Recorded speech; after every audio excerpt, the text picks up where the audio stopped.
What's up, guys? This is Andrew Frezza and Melissa Dixon from Care Coach Lead, and today we're going to be talking about what makes a great coach, and we're going to give you guys a really simple framework that we created, the 5 levels of a rockstar coach, to essentially give you guys a chance to take something that's very intangible for most of us have traditionally thought about coaching as someone who can do kind of the technical side or maybe with a little bit of programming mixed in. But most of us really don't have words, haven't been able to put into words what makes a really good, well-rounded coach, a coach that cares about us and makes us feel really good, but is also able to push us and challenge us to get more out of ourselves. So we want to take the intangible and make it really tangible in this video and give you guys a framework and an outlook on coaching that is going to enable you to assess every time you coach, especially group classes, how good of a job did you do and how can you do better the next time around. Okay, so we're going to go through our 5 levels of a rockstar coach framework, talk about each of the levels, and we're going to talk about how the macro and the micro fits into this. And again, this is primarily a group class context, and we'll talk about in future videos how to apply this in maybe more of a one-on-one or smaller group setting. So the first level, the foundation of our coaching pyramid, is the cheerleader role, okay? And most people, if they've been coaching a while, they look at the cheerleader role and they kind of look down upon the cheerleader role. They see it as someone who's just blindly shouting out encouraging words like, good job, class, and they're kind of doing it from afar. But for us, the cheerleader really is the relationship builder. They are the connector. They are the person that creates really strong one-on-one relationships with every single person that enters the building. So they're the person that remembers your name. They're the person that greets you with a smile and genuine excitement seeing you every day. And they're the person that wants to learn more about you and connect with you in a really deep way. Yeah, this is also the coach that when you come into class and you're like, oh, I don't remember what I lifted yesterday. They're like, yeah, I think it was 65 pounds. Like, they remember details. They remember those things that really matter to you or make you feel like a great athlete because you feel noticed or you feel seen. They remember who gets back spasms when they deadlift or who had a hip replacement. How's that knee feeling from 6 months ago when you tweaked it? Those kind of details and paying attention to clients in that way. It's not just about like, oh, good job on the squat. It's, hey, I remember you did this thing. How is that squat feeling now that you're healed up? Yeah, so when we start with every client, we start them with a consult. We start them with usually a 1-hour conversation where we just get to know that person. What was their fitness background like? What's their health history like? Why did they walk in our doors and why now? Why are they coming in today when they've known about us for months or years potentially? What was that thing that drove them to come in today? So the cheerleader is the person that can dive into those things and remember those details and always reconnect back to the person as opposed to the workout or the exercise. Yeah. It's always about the person. The best cheerleaders too are the ones who can get to that level, who can dig deep enough to make people think about their why. Because there's a lot of times where, surface level interactions, you're not gonna get there. You're not gonna get to that person's true why. Why? I wanna look good naked. Okay, check. But no, digging deeper means like, well, what does that feel like to you? What does that mean to you? And being able to have a relationship good enough with someone to get down to that deeper level, and then being able to bring that to them later and hold them to that whenever they're in their group class or in a one-on-one setting of, I remember you said that you wanted to feel confident in a swimsuit because you've had this deep-seated fear of being in a swimsuit. Like, where are we at? What are we doing right now? Think about that swimsuit when you're doing these squats, or think about XYZ, and that deeper why. Yeah, so we sum up the cheerleader as people don't care how much you know until they know how much you care. So the cheerleader is able to genuinely care, make the client feel cared for, and build a level of trust with that person that they feel bought in even before we've gotten to any of the technical stuff. So from there, we move up to the director. And the director is, you could think of as the logistics person in a class setting. So they're in charge of the clock, they're in charge of the music. For our classes, we always stage the room every single day so the class flows smoothly across the room, and that allows us to maximize the amount of square footage that we have so people can work out and the workout feels good. They're never having to bottleneck with someone else or share equipment with someone else when it's not appropriate. And all of these little logistics things that the director runs really creates a smooth and seamless class flow experience. Yeah, something else that falls in that director mode that people either hit or miss on is like the playlists, the vibe, the energy that you bring to class. So, whether or not it actually matters, to some people it does. And that director has those moments where they find that person that, I know this crew likes this kind of music, and they've got the music thumping, and they get the energy up, and they're thinking about that as well. That's not just in the cheerleader, that's like in that director to have that energy and that flow, not just with the space of the workout or logistical sharing, but the whole overall class experience of that class. Yeah, and where the director is also going to show up in a big way is anytime the group needs to be addressed as a whole. So you need to start the class. You need to bring everybody up and talk about an overview of the day. You need to explain the warm-up. You need to talk about the details of a workout. That director, that person that can stand in front of the room and command everybody's attention, their respect, and not do it because they're saying, hey, you got to listen to me, but by the way they carry themselves and the way that they control the room, they're able to get people to want to listen to them. They're able to get people to want to follow their directions. And public speaking really becomes a big part of the director role. Yeah. Last one about the director is really like the timer. That person who's really logistically in charge of that timer too, on an EMOM day or on a Tabata, things like that. People getting pushed to their full capacity with every second in their tank. That director is on those timestamps, on that, you need to finish in this amount of time to get here or go there. That director is really and the lesson plan too. So you have the making sure that you start and end on time each day, right? Never going over the class, never going 15 minutes less than that class should take, utilizing and maximizing that entire 60-minute class or whatever your time frame is. Yeah, we've all been in that class that ends a little short and you're like, well, we're stretching, we're cooling down, let's do this on the fly. That's a big director moment too of, hey, I've got this extra 7 minutes, so I wasn't expecting. I don't know how we got here, but we're going to fill it with something, and having that director moment where you shine. Yeah, every class that you coach should be full but not rushed, and that's what the director really has a good feel for. Before we move up, I want to just highlight these two roles. So again, we haven't talked at all about technical coaching whatsoever. We haven't talked about making people move better. We haven't talked about programming yet. But if you're able to master these two roles in most group class settings, you're going to buy yourself time with athletes to be able to make them better as athletes, okay? And that's really what these two roles do, is they create the trust, they create a seamless, well-flowing experience that everything just feels good. People may not even actually be able to put their finger on it. Sometimes they'll hear, man, that was so cool that you remembered my name, and they can put their finger on that. But sometimes the client can't actually put their finger on what it was exactly that they enjoyed about it. It all felt good. Like I felt welcome, everything ran really smoothly, and it just felt good. And that's what you can do in these bottom two roles before we even get to the true coaching as we traditionally think about it, which is like, cueing, correcting, and improving people's movements. Yeah, people often think like, if I'm a great coach and I give great cues and I can technically keep people safe, I'm going to buy all the authority in people's minds to buy their trust.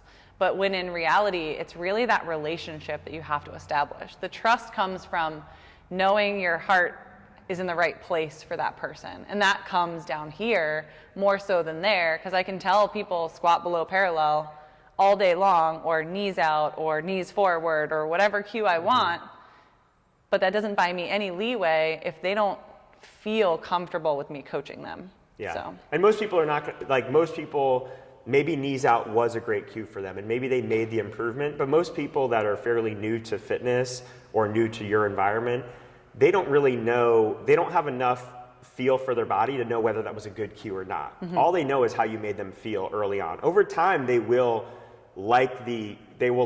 gravitate towards a coach who can give them improvements and make them better. But at first, they don't know this from that. They just know, how do you make them feel? All right, so let's move up the list. Now that we've hopefully mastered those two, we want to make people move better. We want to do the technician role really, really well, okay? And we define that as being able to use cueing, visual, verbal, and tactile cues to help people move safer, help them move more efficiently, and help them to perform better. That really is the essence of the technician. Yeah, we always talk about it in the ability for a technician to evaluate whether a cue has landed too. That's a huge proponent of the technician is, I said a good cue, I know it was a good cue because I feel like it's a good cue, but is it because did they make a change, right? So is it the same, is it better, is it worse?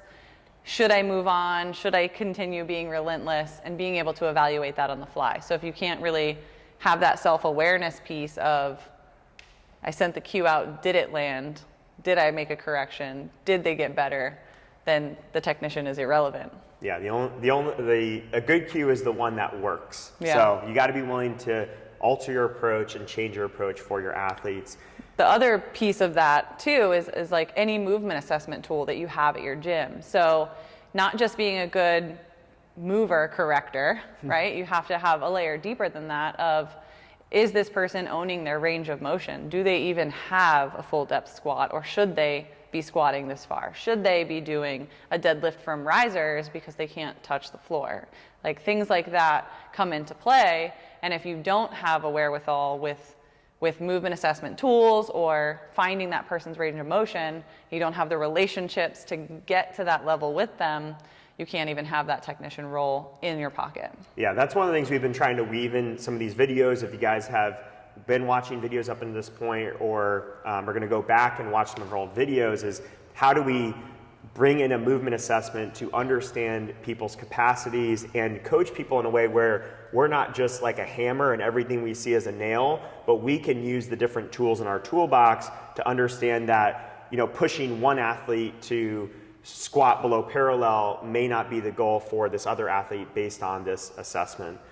Demonstration is another big part of the technician. So most people are visual learners. Most people, you could say stuff over and over again, but until they see it, they're not going to fully grasp what you want them to do. So being able to be a good demonstrator of exercises and of movements, and then also having the self-awareness to know where you could move better and point that out, to share those nuances with a group or an individual, is really important because so many people are visual learners. Yeah, and I think to point that out, not just moving well, but being able to give people non-examples. I think that's even harder for a lot of coaches to master of, you're doing this, now I want you to do this, instead of being able to show them a non-example, and I want you here. So you're doing this, and I want this. And being able to demonstrate those nuances so people understand where they are and how far away that is from where they need to go.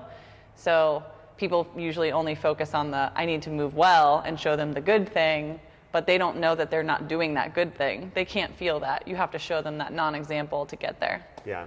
So let's move up one more level to the programmer. And the programmer is a person that can understand and communicate the stimulus or the bigger picture. Okay, so that could be the goal or objective of an individual exercise. That could be a goal or objective of a day's workout. That could be a goal or objective of a series of weeks or months of workouts. What is the overall picture that we're working towards?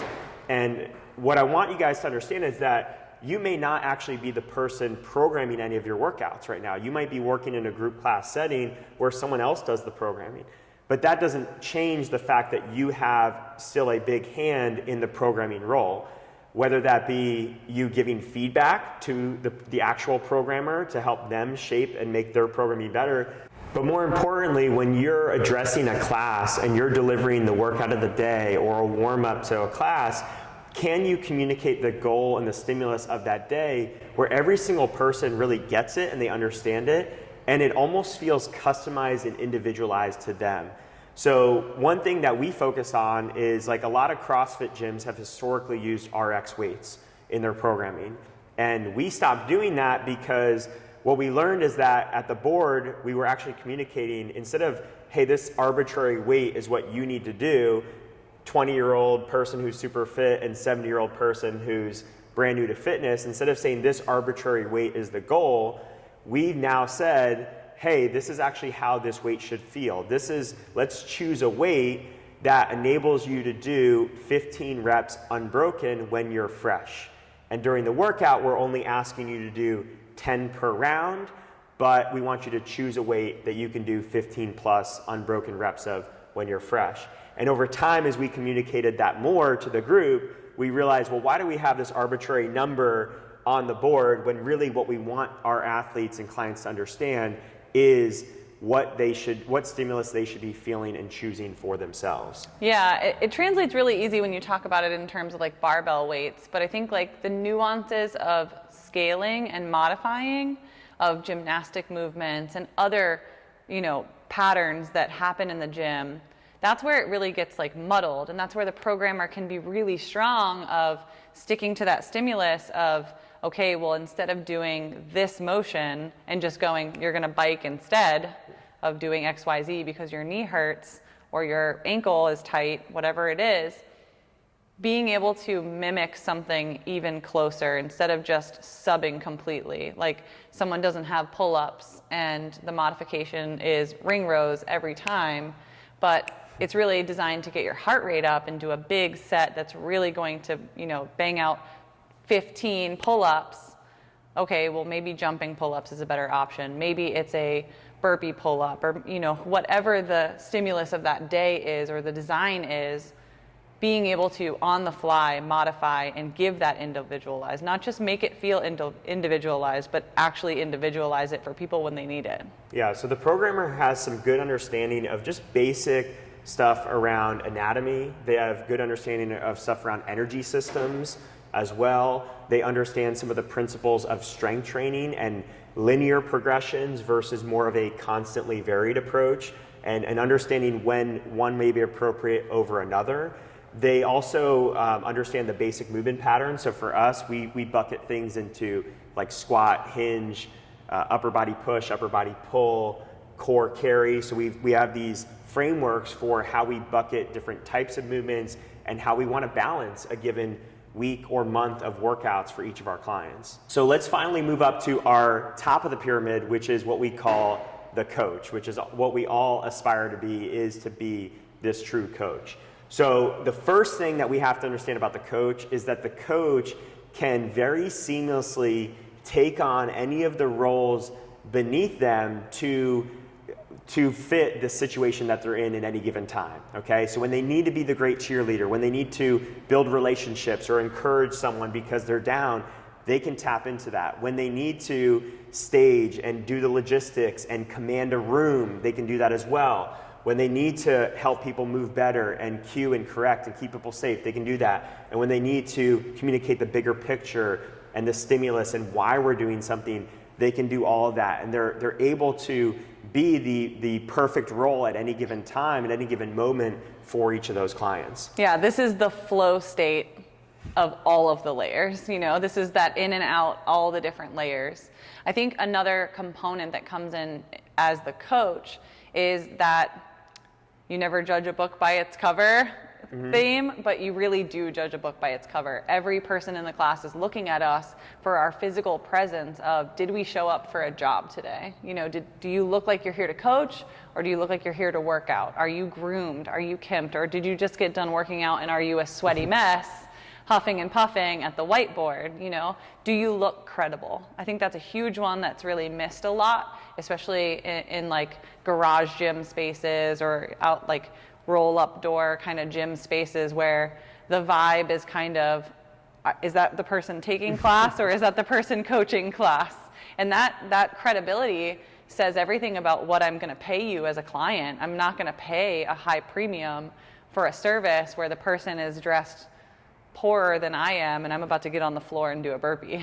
Yeah, you definitely want to have that professional aspect, and I think that leads right into the coach as someone who can lead by example. And they can be, no one wants to learn from and be led by someone who's a tired, overweight, stressed out trainer who's not taking care of within reason their own nutrition, their own exercise, their own lifestyle habits. You know, none of us are perfect, so there's going to be times where maybe you're not meeting your own standard, but what we should be doing as coaches and leaders in our community is that even when we get off track, we still have some really good habits in place, and we are that North Star for people to aspire to, because if we have these super big ebbs and flows where we go 3-6 months of not working out at all, we're eating crap, we're not taking care of ourselves, then no one's going to want to take advice from that person or be coached by that person. Yeah, there's never going to be a time where